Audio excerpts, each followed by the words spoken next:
Okay, so welcome Delphine again on stage, and Dana. Yeah, you will just assist. I know. Yeah. And I already introduced you to Delphine Bedel, and now Delphine Bedel is getting in a conversation with Antonio Cataldo and Miki Gebrelul. Is it? Did I pronounce it right? Ah, hi. Here they are. Can you see them? Yeah. Now. Hi, Antonio. Hi, Miki. Can you see me? I don't know if you can see me. I see you very Okay, we wait a moment. You can't hear you at the... Let's wait. Can we hear them? Miki, hello? Ah, okay. Now we hear you. Hi, Antonio. Hi, Miki. So nice to have you here, at least on Zoom. Okay, so I introduced you to Delphine Bedel, and now I would like to introduce you to Antonio Cataldo and Miki Gebrelul. Antonio Cataldo is a writer, curator, and the artistic director of the Fotogalerie in Oslo, the Nordic country's oldest Kunsthalle dedicated solely to photography as a critical artistic practice. His PhD dissertation, Curating Labor, Gender and Dispossession in the Exposition Space, will be published as a book on curating in Zurich. And Miki Gebrelul is a producer, activist, and head of exhibitions at Fotogalerie, an independent and publicly funded institution, and the oldest, as I just told you, the oldest Kunsthalle in the Nordic region. It's so wonderful to have you here. Miki is pursuing an MA in gender studies at the University of Oslo. And as I just learned via Delphine, it's very interesting to hear in a few moments, I think, how your approach to the Kunsthalle, to the Fotogalerie was. And so I would say the stage is yours at the moment. And after your dialogue with the three of you, I would like to invite all the other lecturers, Lucia, Sophie, and Doris, to the table to find a final discussion as well, together with you, the audience. So thank you. Thank you, Heide. Yes, so for this project, I was asked to invite an organization or a guest, and I immediately thought of Fotogalerie because we're in conversation since 2018 in many different ways.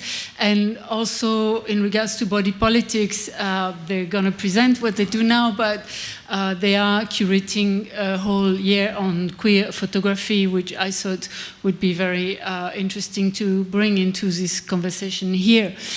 So the word is yours now, Antonio. Welcome. Thank you so much to you, Delphine, and to Photozen and Dana and everyone for having us today. We're super thankful to be able to share some thoughts on some of the issues we have been putting onto the table and in the exhibition space in the past few years, I would say. I would also have to make an acknowledgement, which I think is very important when it comes to the conversation of today, because when Delphine invited us, I also realized that I actually met Delphine in 2018 in Art, that probably everyone in the room knows very well. And in that specific exhibition, which forms or shows the canons somehow of what the photography of contemporary photography is. It was one of my first visits there in person, and I have to say that entering this Venice Biennial of photography and encountering so many positions before I started at Fotogalerie, and then encountering Delphine in a conversation which was addressing feminism, was very much kind of a starting point that moved my entire artistic directorship at Fotogalerie, and this is 4 years ago. And when we speak about body politics, I think it is important to speak about structures, and that's what Delphine at the time and Marie Daucher, who also spoke in that setting, were addressing, because how can we change what's in the exhibition space if we don't change the structures behind that determine what comes into an exhibition space and what comes to be representation. And I'll just, because Miki will speak more about the program in the space, but the reason why this image is up here is because this was a performance by Marta Fortun, which was part of reclaiming a different space and position for history, because also as soon as we started at Fotogalleria, I inherited a book on the history of photography of the institution, which basically corresponds with the history of photography in the entire country. And we invited at the time Marta Fortun, who literally was banging the archive against the ceiling of the institution to reclaim a position for people that had been fallen out of writing that written history. And this is the reason why there is this like bed structure into the exhibition space to bring this intimate or private aspect, which usually corresponds to the space which is associated with the feminine, into the exhibition space, which is supposed to be this anesthetized space, which has nothing to do with the private and with politics. So maybe I will just stop there and make Miki to speak about the. It does not. There is another book which maybe as the next slide, just because yes, which is partly of these conversations which we have collected. Instead of writing history, we collected conversations as part of going back and see what had happened to that very history which we were supposed to write. Yes, with that said, I'll pass the word to Miki, who will go into further details about the program of this year. We can go to the next slide. Bear with me, I will be saying, no, we can go back to the other one. Yes, thank you. Yes, thank you for a incredible introduction, and thank you for having me. My name is Miki, and I'm the head of exhibitions at Fotogalleria. My work with Fotogalleria actually started as a program coordinator for the exhibition Claiming Space, which I will go more in depth of, as I believe it has the most relevance for this conversation. Before I do that, I want to give a little bit of background information on what Antonio and Delphine mentioned. We have in Norway called Queer Cultural Year. This year marks 50 years since the decriminalization of homosexuality in Norway, and is being marked and celebrated all over the country. The Ministry of Culture and Equality of Norway has encouraged art and cultural organizations throughout the country to participate in the celebration with events, exhibitions, seminars, performances, and concepts. So that's a little bit of the reason why a lot of different art institutions are celebrating this year and highlighting queer art.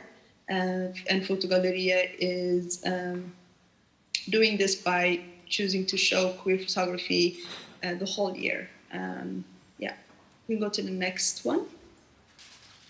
Thank you. The reason why we wanted to highlight Claiming Space specifically in this context of body politics is because the entirety of the exhibition tackles the question of how powers of society regulate the human body, as well as the struggle over the degree of individual and social control of the body. Queerness can be seen as a transformative process in which the understanding of oneself as the subject and subordinate to certain power structures can give you access to a critical perspective to what is accepted as the norm. And this transformative process is not only reserved for queer people, of course, but it may be more accessible as one's identity calls for a non-normative way of living. We can go to the next slide. And in Claiming Space, this was the first exhibition of this year for Fotogalleria. It was based on discussions about how diversity, representation, and accountability should increasingly characterize the art field and public institutions. Fotogaleria invited schreiben. In English, it's called Queer World. It's a queer organization focused on people with minority background. So Fotogaleria invited Queer World or schreiben for an institutional takeover. The project claiming space is the first of its kind in a public art institution in Norway, where the president of schreiben, Basil Hattum, worked as a curator.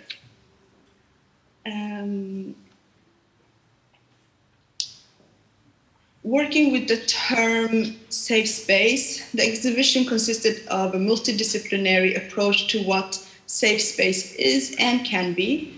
And architectural transformation of the exhibition space conveys a challenge to normativity, as you can see in this sketch. When discussing safe space and how an art institution can be made safer for those groups who may not normally feel included in such social spheres, a physical change to a space can bring new understandings and feelings. As seen on the sketch, every part of the exhibition has a function and is a representation of the processes many queer and minority groups must go through, as well as the majority of people.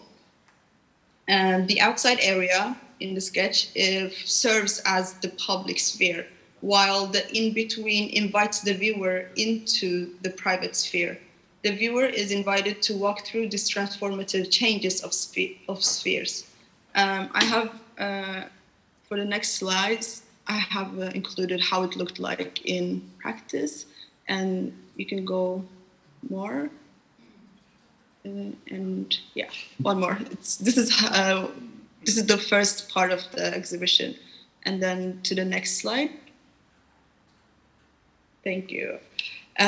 Moving on to the main room of the exhibition. In this space, Fotogaleria functioned as a public forum for discussions, talks, and performances throughout the exhibition. For 7 weeks, a carefully curated program consisting of panel talks every Friday was held at this space. We discussed matters about inclusivity, power, and representation. Some of the talks were about housing politics in Norway, on heteronormativity and socio-economical discrimination in the housing politics of the capital of Norway. Others were about representation and definition of power in the art field, and even how the Oslo club nightlife can be made to become a safer space for queer people of color was part of the discussions. And for next slide. Yes, this was part of the interactive public forum of the space. And next, thank you. Yes, moving on to the exhibition artist, they also tackled topics that is relevant to what we're talking about today, body politics. Ahmed Umar presented his series of photographs taken in Sudan. His photographs are inspired by the Sudanese saying, carrying the face of ugliness, which is used for people who does something unfamiliar, confronts an issue, and takes on the blame for it. In this case, being gay. Ahmed Umar is the first from Sudan who came out as gay on social media. He has become the face for many LGBTQ plus people in Sudan, and he carries the ugly face. And for the next slide, Chai Saedi in their work have taken photographs of queer youth in Oslo. They are seen wearing typical ballet attire, imitating positions that are part of the dance style. Saedi's series consists of people who are not regularly representative of the classical dance, be it in the diversity of background, body types, and gender. And the last artist, which is on the next slide, is Damien Ajavon, a queer textile artist. Ajavon uses their African and Western influences as a vehicle for their textile storytelling and as visual markers of their creative approaches. One of the interesting aspects of Ajavon's work is that they imagine a space in where they have conversations with their ancestor and ask her about their experiences and thoughts. Much like how queer people create spaces where they feel safer, Damien navigates this tool to connect with their ancestry as a Senegalese diaspora born and raised in France. So for next slide is just, so this was claiming space of how we worked on this multidisciplinary and have like a comprehensive program. And for the next exhibition, I have also a short introduction of what that looked like. If you go for next, thank you. And an integral part of development work is consistency. As an institution who mainly exhibits temporary exhibitions, it becomes essential to continue and maintain the work that has been done and to incorporate the experiences we make as we move into the next exhibition programming. After claiming space, we thought and spoke extensively about how to maintain relationships to the communities who had attended and helped shape claiming space with the next exhibition, Queer Icons, which was also about queer communities, but a different generation. The aim of Queer Icons was to contribute unwritten recognition surrounding Norway's queer genealogies into mainstream history, and to draw lines between political organizing and activism across generations. We worked with the same goal of using Fotogaleria as a place to meet and have conversations, where we as an institution do not hold the power of definition. This is because through claiming space, we saw the importance of not only bringing up relevant questions, but of making structural changes in every aspect of our programming and the execution of discursive events to properly address an inequality and equity. So thank you. That was a little bit about what we have done this year in our exhibitions. Thank you so much for your presentation. And I'm sure there are maybe already questions from the audience, or shall we save them for later and continue? I think you brought a lot of interesting proposition and concept that we can unravel further in this talk. I will also briefly present. Heide asked me to present especially a conference I co-curated this year for Photodoc called Invisibilities, Gender and Photography. And I will introduce this project briefly now and the premises of that project also. Can we see the presentation maybe? Thank you.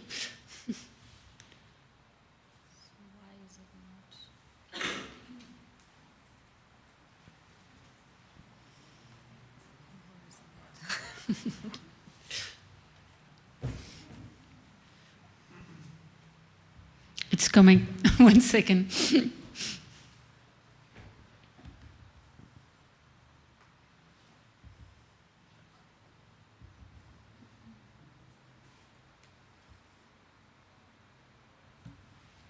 Here it is. Thank you for your help.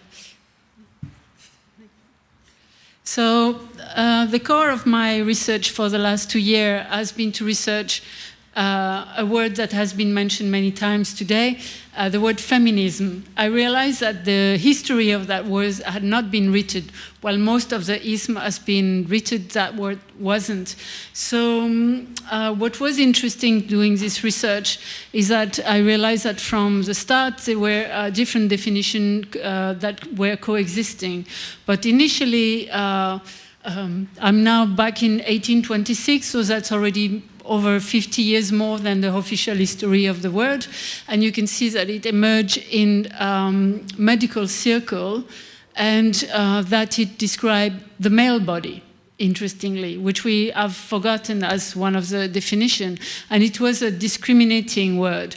It was pejorative. It was to describe how the male body under certain circumstances, certain illnesses, was taking what they would call a form of feminization.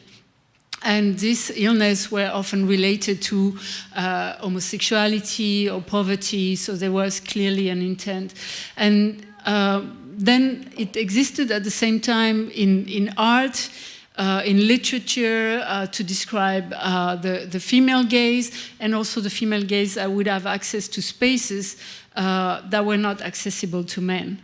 So the question of embodiment of body politics, I just say a few point of reference to say that it's already embedded in this word and this contradicting definition. It also meant later in theater men who supported emancipation movements of women, and also meant, interestingly, a womanizer.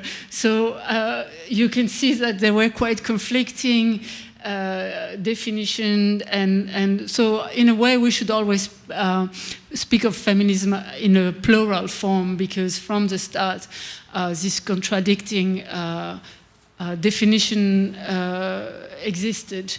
And so through this we understand that there is also already at the heart of this question of erasure, representation, and as we said, body politics. And this research is done in relation to publishing, which is like from the invention of the Gutenberg printing press in 1450, in most countries in Europe, it was forbidden for women to become printer, librarians, or publisher. Until, for instance, in France, the law on the freedom of press in 1881. So that means that for centuries they were deprived from access to have a public voice, to have the medium also to publish these voices. And I think in the conversation of photography is the same, so we can use and bridge this medium, and understanding this form of inclusion or exclusion. I thought of publishing from my artistic practice as a form of emancipation, but historically it is a form of exclusion.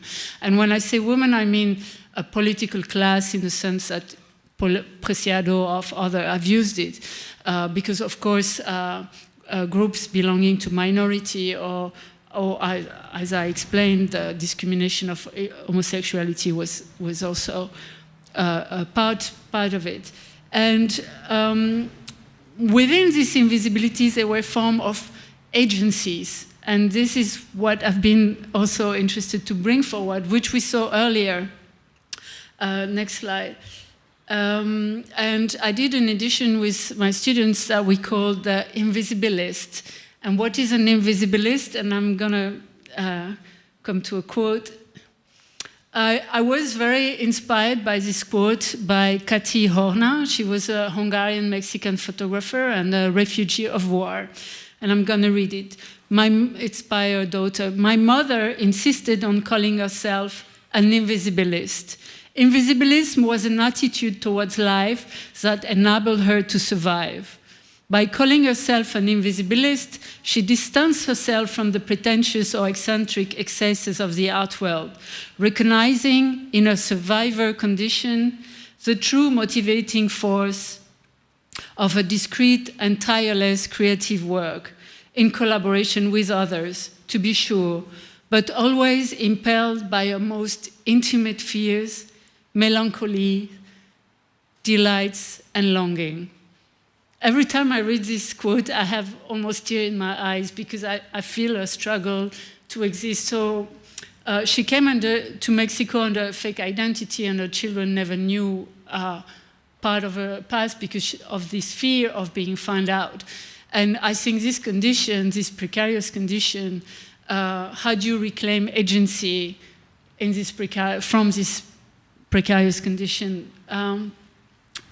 So this has also inspired different projects. First, mentioned earlier, the Roadmap for Equality in the Arts, which was the first conference in the Netherlands to try to address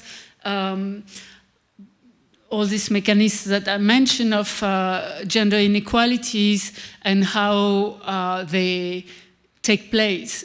If we want, as Miki said, bring change, it has to be structural and systemic. But for that, we need data, and we need to understand what mechanism and what structure we want to change. So the first part of the conference was to address what is to have an intersectional perspective by Nancy Yauer on these questions. Next. Dismantling the quality argument as soon as you bring these questions. Next, then we had Galit Elat, who had analyzed the collection of one Dutch museum, the Van Abbe, and she explained also how to do such work of data analysis, monitoring, and so on within an institution, and the question that raised by this. Pauline Saleh, who had done also an investigation of 8 museums by literally going and counting the works on the wall in a guerrilla world tactic. Let's continue. We invited initiatives such as Tender Center, who are looking beyond the binary and creating a safe space to host different communities that are not represented within art institutions. Performance also by Marike Rover, and Engagement Arts, which is an organization based in Belgium that address sexism, abuse of power, and sexual violence in the art. That did, Petra van Brabant did a very impressive talk on that day. We also had a survey. This was taking place at Artes, an art institution, and the department made an analysis of the alumnus also, where they are standing a few years after graduation, and understanding how the mechanism of erasure take place immediately after graduation. And the Black Student Union also came to present their work. And this was so inspiring and groundbreaking that it led me to create Engagement Arts for the Netherlands. So we created a sister organization to address abuse of power, sexism, and sexual violence. And as I said earlier, an important point is, which Miki also highlighted, is that socioeconomic discrimination is what breeds abuse of power. And this is why we need to engage in a more structural, systemic way, in a more holistic way, if we want to tackle any of these issues. And then the conference, Invisibility, Gender and Photography, which I co-curate with Daria Tuminas. I'm just going to run quickly through the program. First, the focus was really the idea of tools for change. What do we need? What is applicable? What strategy artists or activists have used? And how can we use them maybe in a different context? So first we invited Marie Daucher, who Antonio mentioned earlier.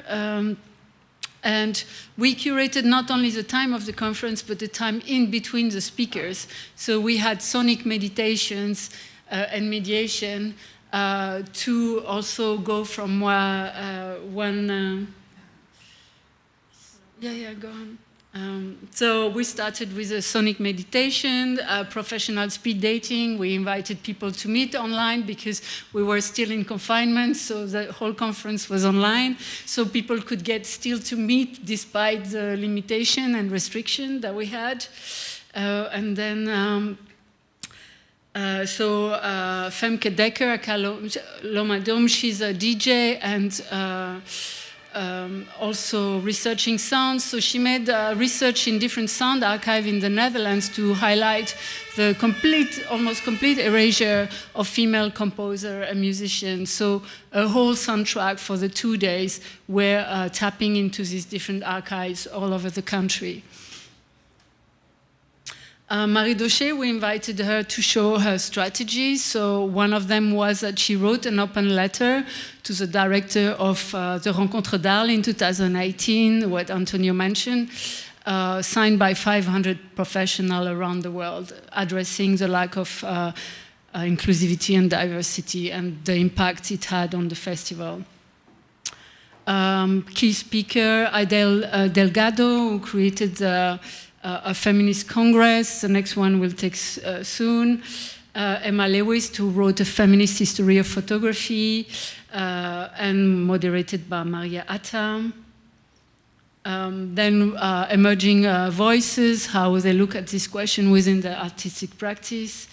Can continue. And the next day we invited a trans photographer, Julius Thyssen, to talk about what does it mean to invite trans artists within an institution, the success and failure, and addressing, again, methodologies. And this workshop was not broadcasted. It was a closed space. Also, the question of archiving and preservation and revisiting archive, which was also one of today's topic, and on Saturday. It was quite incredible because at the same time, I found out that Almudena Rubio had rediscovered the archive of Cathy Horna in Amsterdam that she did during the Spanish Civil War that had disappeared since the 1930s. And she found 2,000 negatives, and now she has curated 3 exhibitions this summer in Spain to revisit the importance of this archive. And she says rediscovering this archive writes a completely different narrative of the Spanish Civil War. So it's not like nothing to find such instrumental documents. And Maria Lanko and Ola Lanko are 2 sisters who comes from Ukraine. One lives in the Netherlands, one lives in Ukraine. So while we were preparing the conference, the war in Ukraine started, and we were wondering, also it's about the Netherlands, how can we have this conversation, because many refugees and refugee artists were coming, how do we make space for this? And Maria Lanko, who was co-curator also of the pavilion at the Venice Biennale, they had a conversation about both their experience of the war starting, and Maria presented the diary of the war, and it was really amazing. We're gonna release a video soon of the conference. I really recommend this this conversation, and we also invited a similar organization as us, Engagement Art. We invited Feminist Workshop, which is an organization based in Ukraine, but suddenly they found themselves no longer working within the arts, but also having to support women artists who are survivors of rape as a weapon of war, for instance. So I highly encourage you to support their work, their very important work. And then Tools for Change, we asked different people to bring each one proposition that could be activated further. And the next day, we added another, invited another organization that was just starting, Growing Pain, also with Ola Lanko, and that was not recorded, documented. It was offline to also make space to discuss about the difficult conversation, among others, around the war, and this resulted in a small publication. Yeah, this is Ola Lanko, and the publication that was presented at Rencontre d'Arles. And that's it for this project. But now we're going to go back to the conversation with Antonio and Miki. Could you continue to elaborate, Miki, on this question of claiming space and making space within artists, and this consistency that you talk about, which I think is a very, very important point.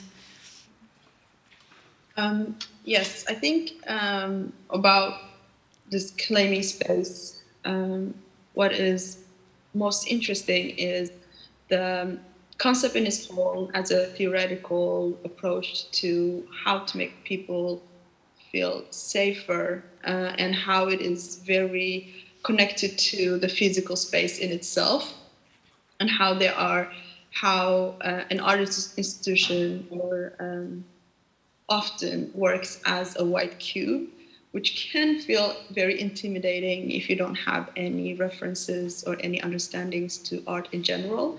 And understanding how the art field and the cultural areas of society is a very elitist and non-accessible field for people who are marginalized, who isn't maybe have had the opportunity to grow up in extremely artistic milieus. So in claiming space, it was taking down this threshold of coming in and being welcomed into something much more easier to interact with, and smaller spaces. It wasn't as big as you could see in the pictures from before. It was just like a corridor almost that invites you in. I think that is also important.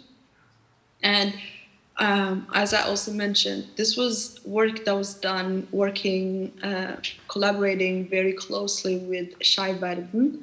And in my experience, Fotogaleria as an art institution took completely, not a distance, but more very respectively space. They gave space away to Schreiben, an organization that works with inclusivity and works with political activism and how to make the public much more inclusive when it comes to queer individuals. So I think that was also part of why it went successful and why so many people who normally don't go into art institutions or galleries felt welcomed was the trust that Fotogaleria gave to a non-artistic organization to take total control and trust the process. But you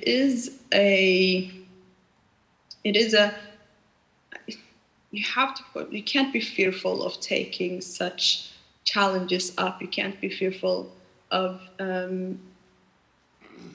failing, I think. I think there has to be sometimes an understanding that this could also go the other way, but you have to take those chances in order to achieve something. You have to make something, you have to do something different than what has been done before, or else you are part of just reproducing the structures that you're working against. Yeah.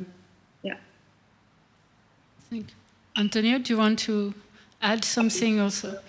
About I just want to add one small thing as a background information, which I think you're out of the frame, sorry.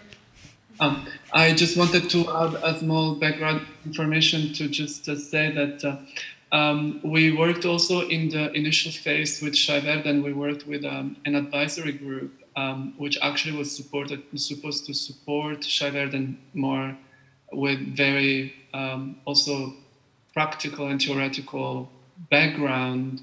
And one of the first people they were in contact with or we worked with was Michael Ferreira, a theoretician from Colombia who had at the time was working on something called Museo Q, which was supposed to be a museum of memory of queer people in Colombia. Part of the advisory group was also someone called, a very important artist called Andreas Angelidakis. There was a support structure that we built together with the organization in order to also look at what had been done before in terms of really rethinking the choreography of spaces and how the space in itself can affect people.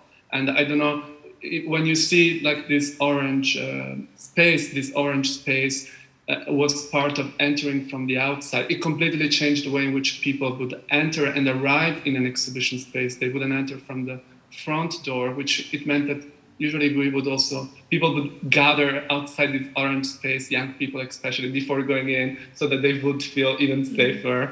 I mean, it became part of of how people also feel that they can own the space, and sometimes that means also going in group instead of going alone, because it's still, yeah.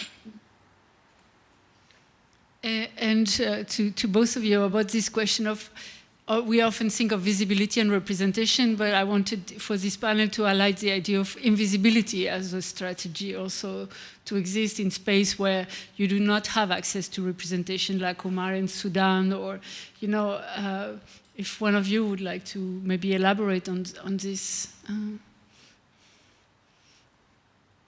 On invisibility? Or just as to be invisible as a strategy, yeah. Also, it was when we were working with the public program.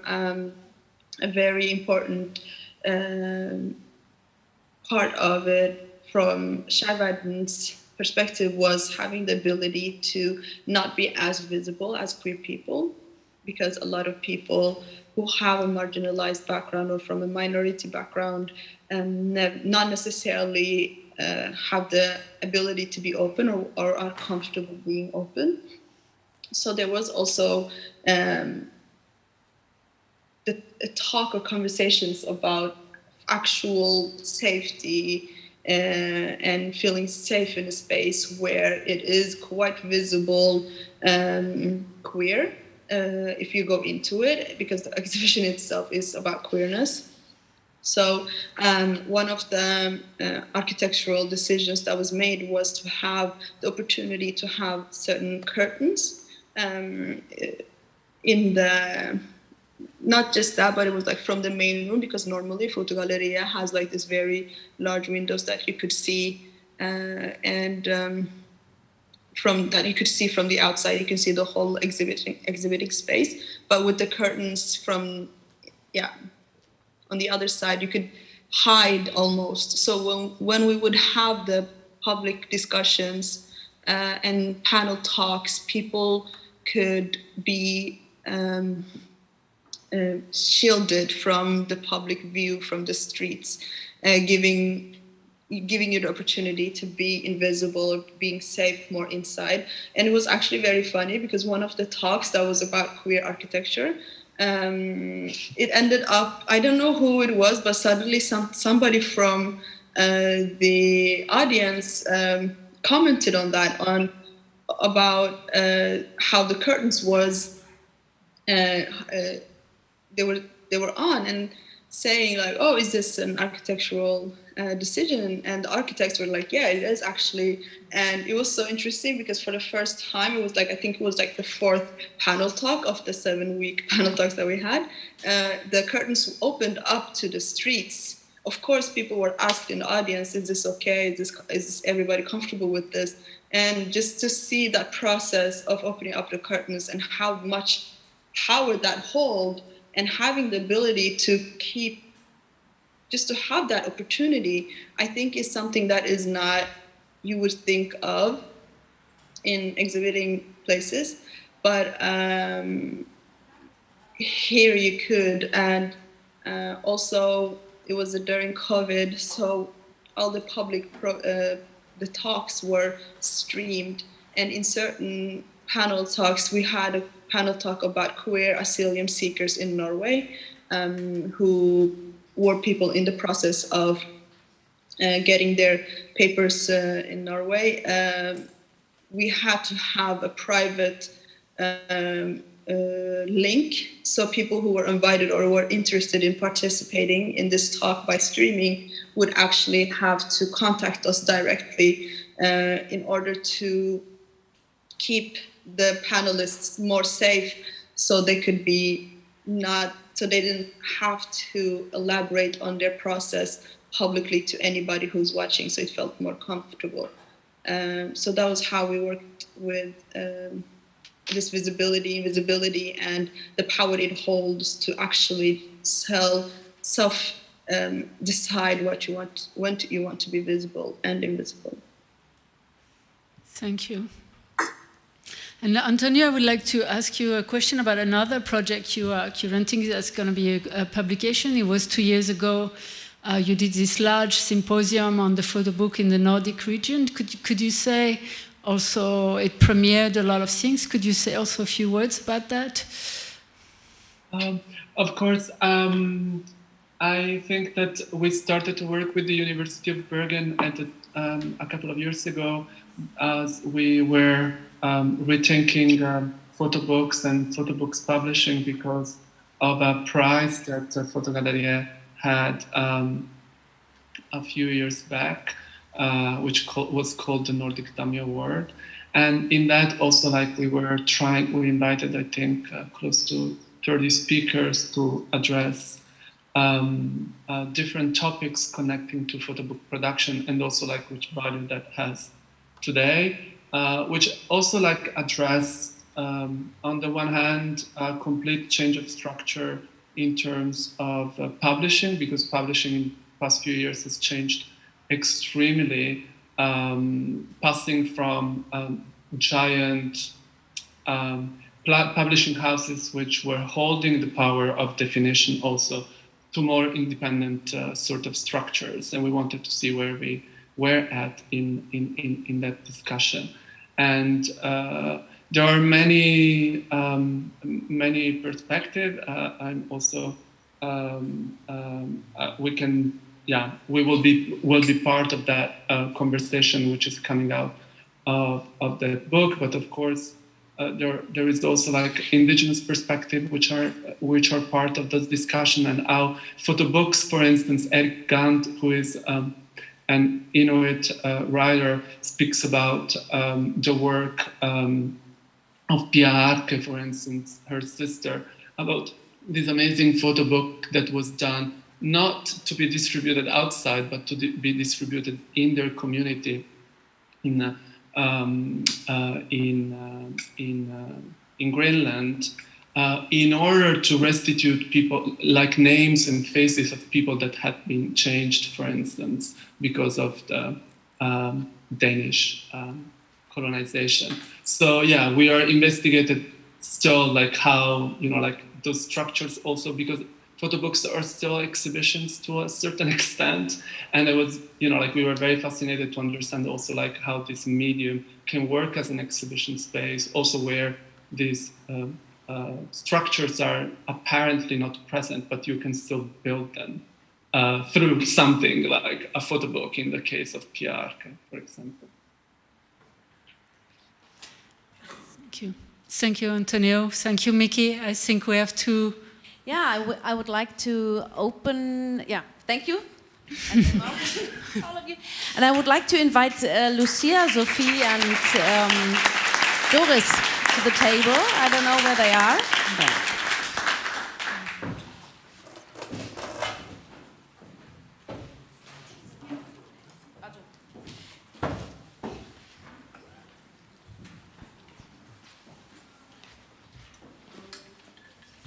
Everybody's joining the table, so we can open the conversation to all the different speakers of today.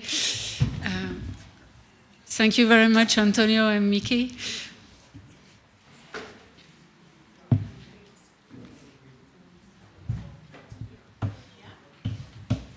Yeah, we could share.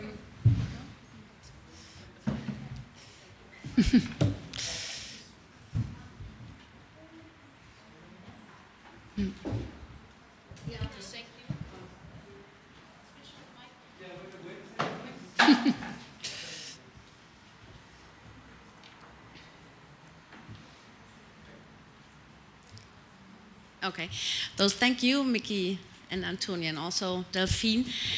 It is very interesting for us as a nomadic institution, as the photo scene, as a festival, can react on this huge topic, body politic, not only in terms of how to give artists access to the display and to the exhibition room, but also to hear what maybe we as freelancers and nomadic institutions can add to these institutions of art. So that was very interesting for me to hear. And I wonder, while you were talking, and I hear your approach of institutional takeover, I wonder how Lucia, your museum, the Rautenstoch Just Museum, is working on the topic from the day on that Nanette Snoop entered the stage at the Rautenstoch Just Museum. And would you, yeah, would you agree that this kind of institutional takeover, yeah, can you call it that way? How Nanette Snoop is acting in the museum, and how she's trying to not only display other kinds of topics, but who she's inviting to display and to curate. And of course, I cannot speak for her right now, yeah, sure. But I would like to maybe invite my dear colleague, Agustina, because she, at the moment, is conducting a project that is called Leaky Archive, and it's about the democratization of the database of the museum. And if I may tell about that, the project formerly was called, it is now called Leaky Archive, and it formerly was called Fortresses with Open Doors, right? Yeah. And that is a very interesting image, because also the project that you, Miki, showed us is dealing with the huge architecture of the institution and the museum. And of course, it's about opening doors. And maybe, Agustina, you would just add some little insights from that perspective. The thing was, like, if you open doors, there are still doors. So, and someone needs to open them. It's not about changing the structure. It's not about creating maybe a square and not a building that's very massive in the middle of Cologne. So it's still working in an institution like a museum, how we can share the access we have as museum workers, and through different relationships, like working with Lebo, for example, and she can invite other people to see the collection. So this idea of also maybe, like you were saying, Miki, creating bubbles or like safe spaces to get in contact with the collection, which is very problematic in different ways, and not creating like this kind of public space until we are ready to deal with that. So it's a pacing the access and getting in touch with the collection that's huge. And I found the solution that Miki and the architects or designers found for their project very, very charming, this entrance, like the door, the open door, and it's really inviting. In contradiction to the museum or the collection as a super intimidating building. And even I always enter the museum through the back door, but sometimes when I, from time to time, stand in front of the front door, front entrance, it's like, oh my God. Even I that I worked there feel intimidated by this architecture. And so that was really, really great idea to build this invitation to the exhibition. And I was wondering, Miki, one question, if this entrance, will it last? Is it a lasting project, or is it removed after the 7 weeks? I mean, the entrance is still there. It is the accessible entrance that we have at Fotogaleria, but I mean, it's different because I think after the exhibition, we still use the back area as like the front area. When we had vernissage and finissage, we would just invite people over, have tables outside, so people would use it as like an open door. And right now it is also very much in use, that door, to get around the area. So it is, maybe subconsciously it has been more used, would you say? Than before. We still have the front door open. That's mainly where people come in right now. But I think it also, because there was a lot of visitors, I think everybody got used to use both doors a little bit more now.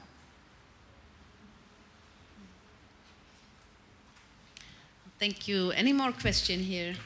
Yes, to Antonio. So Miki mentioned this, the importance of consistency within the institution. And so as head of the Fotogaleria, and together with the team, how do you build that? What is necessary? What does it entail? Because I think we could all learn from your practice and experience. Thank you for your question. I think it's, it takes a lot of discussions, I have to say, because I think that it has also been, it's continuously a learning process. There were institutions that we were not working with before, and we have learned also to go back to each institution, even when we don't work with them directly, for advice, for example, but also to people, to bring back people is also continuity. So we had worked with Andreas Angelidakis for his own exhibition at Fotogalleria the year before. We brought him back as part of an advisory group, and he was very able to share also wherever it could help the conceptualization of the other exhibition.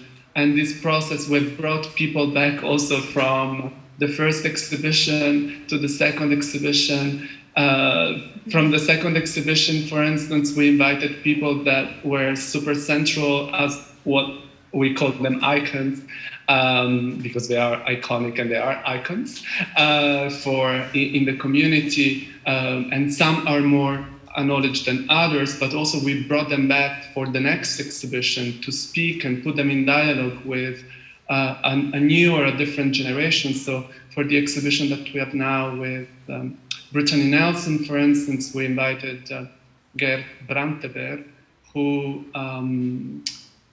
is one of the most important feminist writers in Norway, and the first openly lesbian writer. And when we were speaking about Ursula Le Guin and other important American figures, literature figures with the exhibition of Brittany Nelson, we invited Gerd actually to give an opening speech, which meant also that all of a sudden these stories could start to come together, because Gerd had been in the US in the 1980s. She had to get a special permission from the Ministry of Foreign Affairs of Norway, because that was considered a threat, because she was openly homosexual. It was considered a threat for her to travel to the US, to travel and touring and to speak about her book. So, all of a sudden the stories intersect, but also create a continuity in understanding how these structures are put into place, and how also these borders and doors are open and closed. But yeah. So, which I love the metaphor, so I'm very thankful that you used that metaphor. Thank you. Thank you. Any more comments or? I like what you were talking about, how to understand the institutions, especially the ones which have their history. There's a lot of years going by, they worked in a certain way, and I was just thinking that especially these institutions struggle, and but not in a self-pity way. This is exactly what I mean. There are sadly some which pity themselves, but this is not the approach, which is good. And I was just thinking that this struggle should lead for institutions to understand that it's very, very important, if they haven't already begun with it, to start listening to artists and to the audience, to collectives, to minorities, to those who weren't the way represented in the history of the institutions they should have been. That this process of unlearning their own history of the institution as the big representative, we are telling the truth for the people, that this is something which is very important for this process when it comes to opening up the discourse and to unlearn this grand master narrative which comes when it comes to photography in institutions as well. And then I think we have the perfect audience with all the experts to maybe reflect on what role photography can play within that process that you were just talking about. So maybe there are also some remarks from you, from the audience. Questions? Questions or remarks from the audience?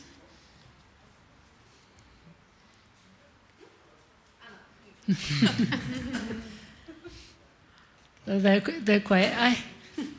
There's no question. I have a question for you, Miki, because preparation talk you were sharing about the experience for coming into such an institution as an activist and the different temporality and languages that are used.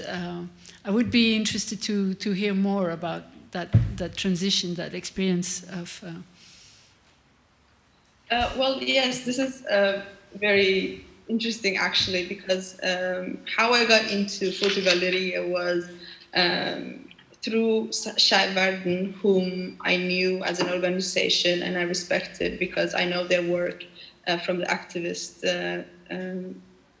community. And when Basel Hatoum got in contact with me and asked me to work on this project, and I was very skeptical to work with an art institution because from my own experience or from how I view it from before, I find it sometimes it can be, it can narrow down the performativity when it talks about inclusivity. It becomes something of a shield and not of this structural institutional change. So when I saw the comprehensive work, because Fotogaleria and Schreiben was working for, I think, up to 2 years to work on this project, it became very clear that this was not something that was just done in the last 6 months in order to show diversity and the diversity of photography or what else, that this had a lot more depth into it, and an aim which was, for me, when we talk about continuity, it has to be something that will stay both with the institution and both with the people who are included, that everybody should gain something from them and take them with them in developmental work. And what I experienced with this exhibition, working with this exhibition, was the main aim. There was this aim both Fotogaleria and Schreiben had, and it was to give people agency in order to do the work that is necessarily to keep fighting. It's not about it's not about finding answers or solutions to problems that is stated. It's much more on how do we collaboratively work together on this and to bring people together, both from an institutional background, and which is what Fotogaleria would bring to the table, is people that have a lot of power to change, but not necessarily know how to communicate with a certain group that needs those changes. And as you talked about earlier, to open the doors between each other, and also by inviting Schreiben, you kind of put a little bit of trust within the marginalized groups who are, like me, before I came into Fotogaleria, are skeptical to meeting with institutions. So by having this public forum, you kind of mix those people in one area, in one space, and for 7 weeks make them to come together and talk and take part of the same discussion that everybody is, I believe, is motivated and interested to talk about, but we rarely talk with each other, I think, from like the activist point of view and the institutional point of view, into what could be, what actually can work in, yeah. Thank you. And I go back to you because of this metaphor of the door. Who has the possibility to open the door behind the door? How do you facilitate this in your research? Yeah, so like we work in the museum, or like I can just speak for myself, like I have the privilege of owning a chip that can open doors and I can invite people in. So like in the framework of the project, 2 weeks ago, we were with young people in the museum, and we went to the archives together. And only 2% of the collection is visible in the exhibition space, 98% is not. And then I invited in to see some of the objects that are not visible. So that's a way of sharing accessibility to open doors for others, and then creating trust. So I trust them, so I invite them in, and then if they trust someone else, they can invite other people in. So that's why we slept in the museum that day. There is another way if you enter the back door. If you wash your teeth in the museum's bathroom, then you have another relationship to the building. And is that sustainable? Can you make that sustainable? Or we speak of I don't want to sleep every week in the museum. Do we need to create rooms in museum where we could sleep? I don't know. Actually, it was like in an ethnographic museum to sleep there. I don't want to do that. I have my home, but that's also like I used to work also like in other institutions in Cologne that they're not museums. So we have different roles, and there are different spaces for different things. So I think that's something like how we can all work together from our different perspectives. And even like Miki, now you're in another institution. So how you maybe your different roles in the city or in society, how do you create empathy through this, like being in different roles in different spaces? So maybe and feeling welcomed and feeling represented, and when you feel represented somewhere, then you're more likely to go there. And photography is a perfect tool. So you were always working with photography with the students and the pupils in the museum. They were taking photographs of objects, building collages, and then exhibiting the works they did. So they were represented there, and then it's their museum and it's their space. And so with Miki's project, and I think photography is a great tool we were talking about that with labor and you were talking about it as well, for self-empowerment and self-representation and changing the perspective. I was thinking of what you said about like human remains, like photography of human remains. Maybe it's the remain of a human, so like the other way around, and like talking about agency, how it's related to restitution and reclaiming. Because like sometimes like we allow like this kind of paternalistic way of we give something back. So like it's a struggle, and that's good regarding agency. I want that, I give you that.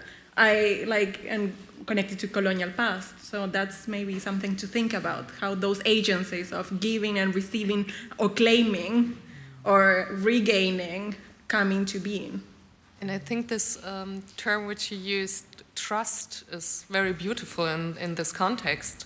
Like trying to rethink, okay, here we are, an institution preserving things like it's about preservation, but no, it's also about activation, and like what purpose has an archive if we are not using it, like and activating it, because of course like the first idea of the archive is to save things by storing them, but as all of you know, there's this idea of what is stored is forgotten, and I think there's quite a truth in it if we do not make something out of these archives. So inviting people to like live the archive is very important.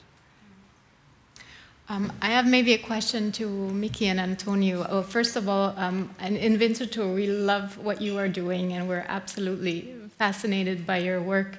And I think I'm wondering also about the trust maybe from not the communities you work with and between the two of you, but also the trust maybe from your board, the trust from the founding boards, because I think working in this manner that you are doing, it requires, for example, a different pace. You were mentioning there are a lot of discussions. If you have this exchange, you need to have, for example, a different pace, because there's a lot more things you need to consider. You cannot just, have the regular exhibition pace, one after the other, but it requires much more work.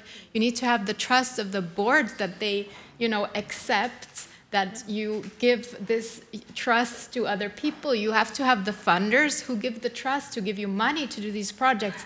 And we realize, for example, for these projects in Switzerland, it's very hard to get funding. You get funding if you can present a classical kind of exhibition project, but if you want to do something different, it's really hard still to find money. So how is that in your case?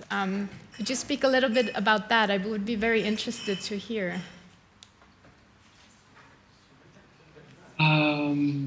Well, I have to say that Fotogaleria has always had an amazing board. So we're quite lucky. And although there have been shifting boards since I began working here, this work would never have been possible. I mean, there has been structural changes all the way since it started. And of course, a lot of negotiations underway. But also we also changed the board at some point together with the board.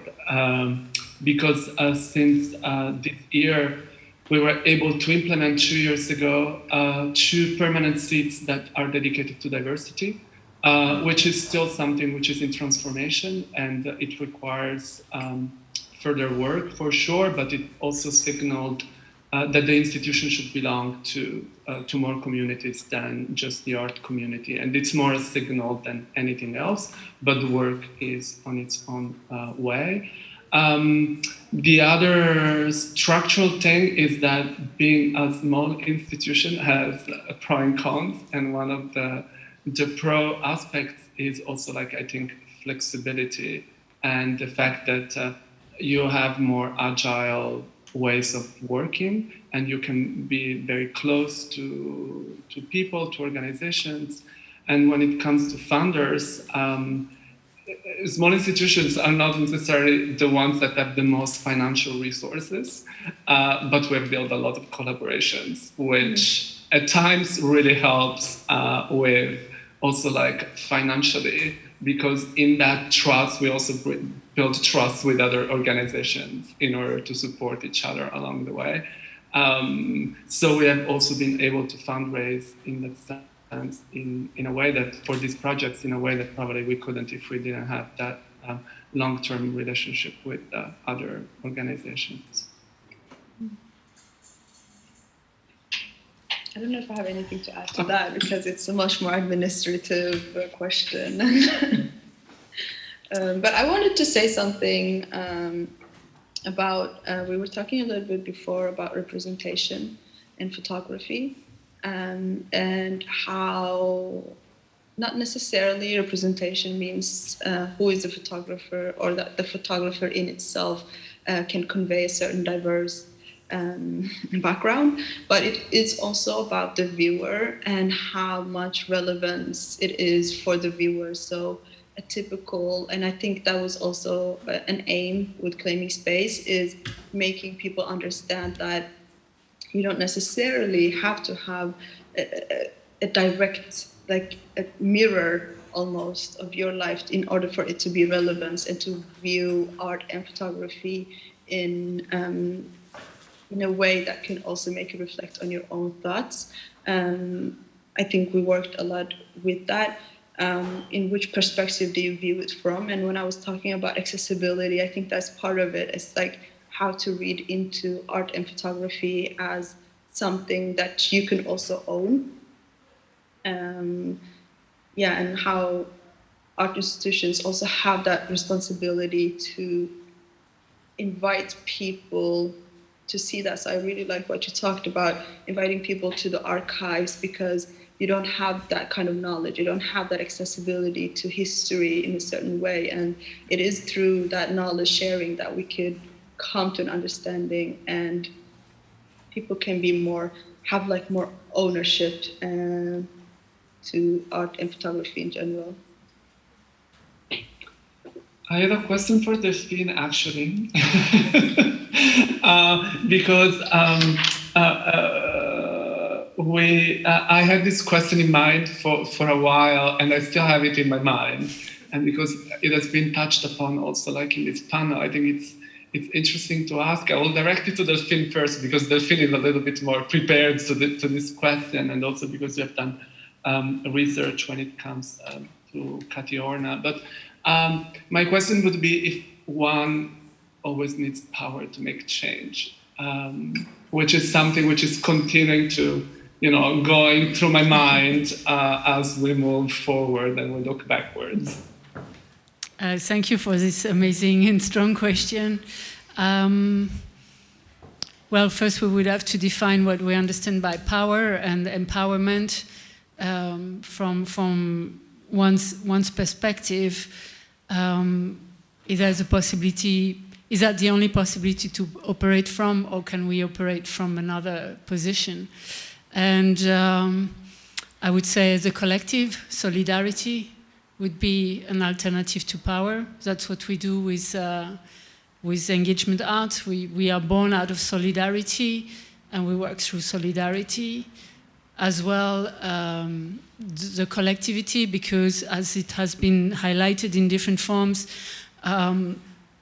through this panel, is like you don't always have access even to your own voice, to your own representation, to be in a space.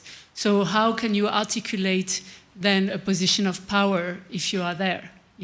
If you are confronted, like we saw in the world of Rita, that you grow up in a world that doesn't represent you, what is then your agency, so in her practice she came through diary making and collaging and dismantling certain narrative through collage to form new narrative and own. So there are multiple strategies. Then collage would be one, which is very humble, which is very, you can take a magazine and cut it,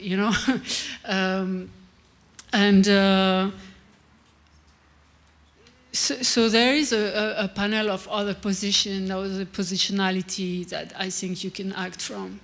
And another one that we use with engagement is what we call active listening, is that sometimes just to create a space where you can try to come to your own voice is already a major step and transformative step in one's journey or story. And that requires nothing, that requires you creating some kind of safe space to be defined.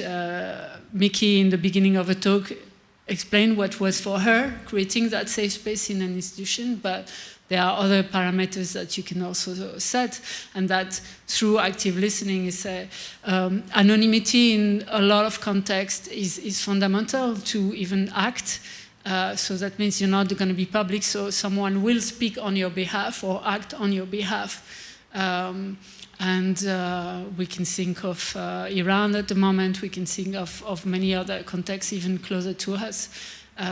So that would be active listening, would be what are the anonymity, the condition of anonymity you need, how can we create that, and who are you going to bring to speak on your behalf, how can we check the identity of that person, what kind of space would you need even to speak. I remember when I was teaching at the Rietveld one day, there was a student who came to me and said, she was from former Yugoslavia, she wanted to talk about her experience of the war, but she said, I want to talk about the photograph, but I don't want to talk about it. And I was like, okay, how are we going to do this? So she brought a photograph from her home that was bombed, and so actually she didn't want to talk about it or anyone to talk about it, but she wanted to share that experience because that's where she was at. And so what she did is, what we agreed she would do is that she would just put the photograph on the table and we would all look at it and we will all stay silent for the time she thought we should stay silent. And that was an amazing experience, and that was the condition she needed to share that photograph and that moment of a life. So it doesn't always go also through words, you know. So yeah, that I could name countless other examples that I know in contexts where through politics or censorship or even your own personal or family situations, I know of other artists who created in a specific context, I'm not going to name, created the work and immediately destroyed it because it was important to make the work, but keeping it would be too dangerous. So they made it and immediately destroyed it. You know, so I have countless examples or illustration of these strategies devised by artists. We saw some today through all the artists that were presented, but so there are many other position of power, I would say, to act, even from silence. Yeah. Yeah, thank you at this point. I have to say we have to stop here. Thank you to the audience. There's one last chance for a question. Maybe you? Okay. I have a comment. Yeah. Not a real question, I believe, but a comment. You talked about very interesting stuff, definitely, but for talking about accessibility and visibility and invisibility and safe spaces, I kind of lack seeing queer photographers on the stage talking about that stuff. Also, that was my comment. Thank you. Yeah. Can I say something about this? Great comment. And this is exactly what, I don't know if you were participating the entire morning as well. This is exactly what we tried in the beginning to address as well, that we are aware of certain conditions which are on the stage right now, which we want to address exactly that. Maybe your comment that you did now and our awareness of that, because we know this as well, is maybe exactly, to invite the audience to talk with us as well about it and to break the circle, which is still to overcome, right? That we have these conditions and that we constantly think about tearing these structures down. I mean, I want to say you're looking at one for a few hours, but we don't. There again comes the question of, you know, why should be one forced to disclose one's, you know, it's again up to everyone how they want to present themselves in public. But thank you for your question. I mean, the diversity of the panel was addressed with the organizer. Some people could not come today, but it is, of course... There is no need to go into a defensive and explanatory mode. There was just a comment that I realized now that there is no one single queer photographer on the stage. And of course, I see that I can get into discussion with you. Obviously, no problem. But when there is 7 persons from photography institutions on the stage, then for a person that is not in that position, it gets very difficult because your talks are very deep and this is not so easy for everybody to interact with this level of topics that you're discussing there. So saying now that everybody can interact in the discussion is technically not really true, because it is a dialogue that is not made for photographers, but what you had now is a discussion or a dialogue, a discourse for representatives of institutions. And this is something different. I cannot interact that. I'm a photographer, I'm a student, I'm a researcher, I'm all of that. But I am not a representative of an institution that displays photography.